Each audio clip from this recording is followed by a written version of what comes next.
वालेकुम व्यूअर्स। आज मैं एक निकी मुन्नी सी वीडियो आप लोगों के लिए लेकर आई हूँ, क्योंकि मुझे हुआ तो मुझे लगा कि यार इस पर बात ज़रूर करनी चाहिए, क्योंकि मैं बच्चों में भी देखती हूँ, बड़ों में भी देखती हूँ। फिर मैंने पेशेंट्स भी देखे हैं, इन सर्दियों में तो बहुत ज़्यादा आते हैं। और सर्दियों का ताल्लुक इससे क्यों है, आप ये स्क्रीन पर पिक्चर्स देख रहे होंगे। इस कंडीशन को कहते हैं एंगुलर चिलोसिस या ओरल स्टेमेटाइटिस। ठीक है, ये होता है, ये बहुत सारी इसकी वजूहात होती हैं। सर्दियों में मैंने बात की तो ये डिहाइड्रेशन एक मेन वजह होती है इसकी। दूसरी चीज़ जो होती है, ये फंगल इन्फेक्शन की वजह से, कैंडिडा कैंडिडियासिस कहते हैं, उसकी वजह से भी होती है। और ये वही फंगल इन्फेक्शन होता है जो कभी-कभी डायपर रैश भी कॉज़ करता है।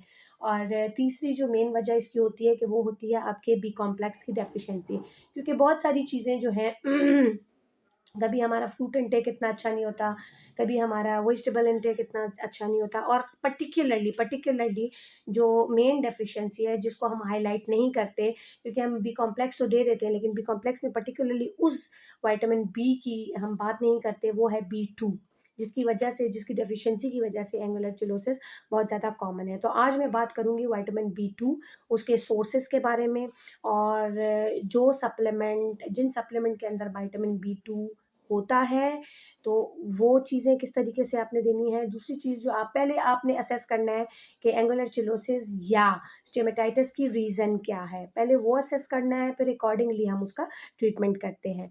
तो पहली चीज़ तो ये होती है कि हम उसको असेस करें कि वो कहीं फंगल इन्फेक्शन तो नहीं है, कब कोई कैंडिडियासिस की वजह से तो नहीं है। तो उसके अगर तो उसी वजह से है या किसी बैक्टीरियल इन्फेक्शन की वजह से है, तो बहुत सारी एंटीबैक्टीरियल्स भी मिलती हैं, बहुत सारी एंटी फंगल मेडिकेशन भी मिलती हैं, जो ओरली हम यूज़ कर सकते हैं, टॉपिकली हम लोग लगा सकते हैं। दूसरी चीज़ जो है वो हम लोगों ने देखना है कि क्या सर्दियों में अक्सर हमारा वाटर इंटेक बहुत कम हो जाता है, डिहाइड्रेशन की वजह से, ड्राइनेस ऑफ माउथ की वजह से हमारे इन्फेक्शंस बढ़ते हैं, क्योंकि कट्स लग जाते हैं और उन कट्स पे फ़ौरन ही फंगल इन्फेक्शन हो जाता है या बैक्टीरियल इन्फेक्शन हो जाता है।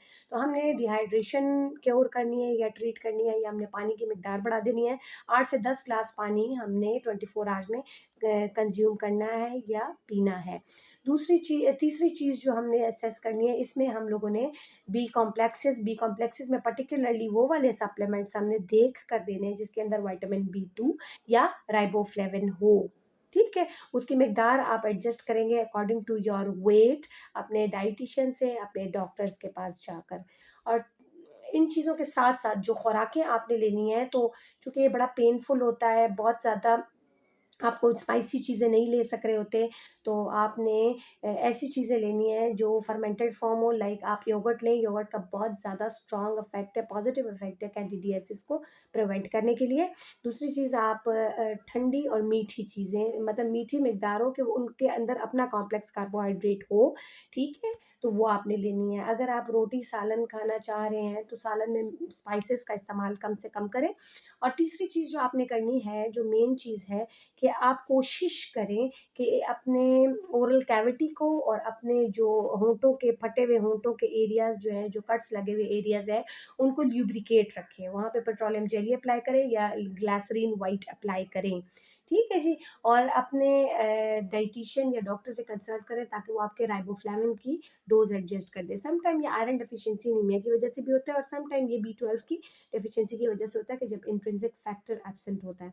तो ये भी 2-3 वजूहत हैं, लेकिन मेनली जो मेन एंगुलर चिलोसिस का रीज़न है वो है विटामिन बी2, राइबोफ्लेविन। और उसके जो सोर्सेज हैं विटामिन बी2 के, वो एग्स हैं, और इसके अलावा आपके मिल्क एंड मिल्क प्रोडक्ट में भी है, आपके फ्रूट्स एंड वेजिटेबल्स में भी इसकी मिकदार ज़्यादा है, गोश्त में भी ज़्यादा है।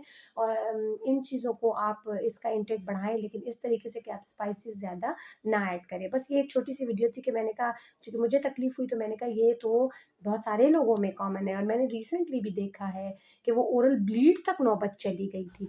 तो उस केस में फिर आपने क्या करना है, वो चीज़ें मैंने आज आपके साथ थोड़ी सी शेयर कर ली। अपना बहुत ज़्यादा ख्याल रखिएगा और स्टे ट्यून्ड रहिएगा, क्योंकि रमज़ान से रिलेटेड मैंने आपके साथ बहुत सारी बातें बातें शेयर करनी है, आपकी डाइटरी इंटरवेंशंस शेयर करनी है, आपकी डाइटरी मैनेजमेंट शेयर करनी है कि आपने रमज़ान में किस तरीके से अपने डाइट को मेंटेन रखना है, कंट्रोल रखना है, अपना हाइड्रेशन स्टेटस कैसे मेंटेन रखना है और क्या कुछ खाना है और कौन-सी चीज़ों को प्रिवेंट करना है फॉर फर्दर अपने जो आपके ब्लोटेड स्टमक है, हार्ट बर्न इन चीज़ों को प्रिवेंट करने के लिए और अपनी सेहत बहाल रखने के लिए। अपना बहुत ज़्यादा ख़्याल रखिएगा, दुआओं में याद रखिएगा।